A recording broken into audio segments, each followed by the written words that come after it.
మరొక్కసారి చెప్తున్నాం, రాజశేఖర రెడ్డి గారు మీకు చేసింది ఏమీ లేదు. దయచేసి రాజరెడ్డి గారి విగ్రహాలను ధ్వంసం చేయడం ఆపండి.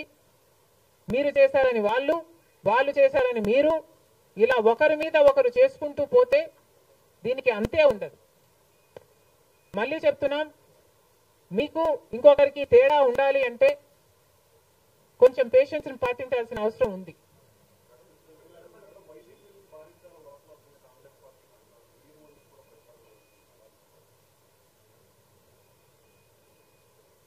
ఈవెన్చువలీ పిల్ల కాలువలన్నీ సముద్రంలో కలవాల్సిందే.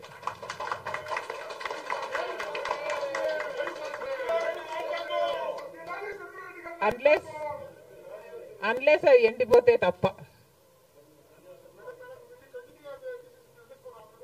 Yes, definitely.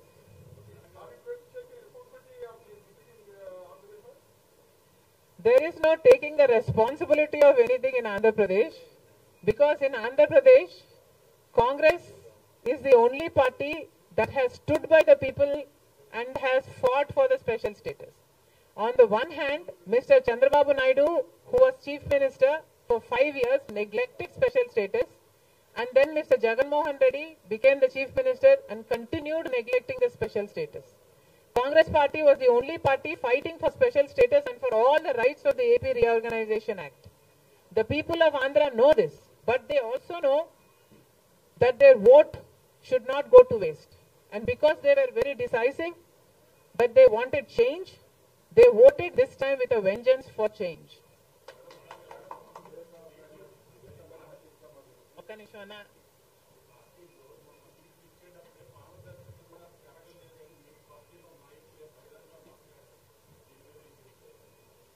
కాంగ్రెస్ పార్టీ ఒక జాతీయ పార్టీ.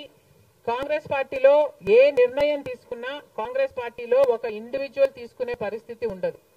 కాంగ్రెస్ పార్టీలో ఏ నిర్ణయం తీసుకున్నా దానికి ఒక కమిటీ ఉంటుంది, ఒక పద్ధతి ఉంటుంది. ఆ నిర్ణయం ప్రకారమే సీట్లు ఇవ్వడం కూడా జరిగింది. మిగతా వాళ్ళు అంటారా, వాళ్ళు చేసే చిల్లర అలిగేషన్లకు నేను సమాధానం చెప్పాల్సిన అవసరం ఉంది అని, నేను సంజాయిషి ఇవ్వాల్సిన అవసరం ఉంది అని నేను అనుకోవటం లేదు. Indiscipline will not be tolerated by the Congress party, and severe action will also be taken against those who resort to indiscipline.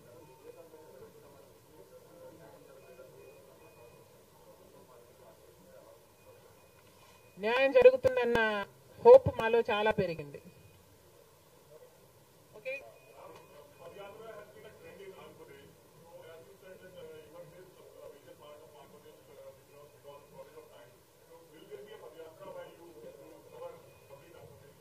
Never say never, nothing is impossible.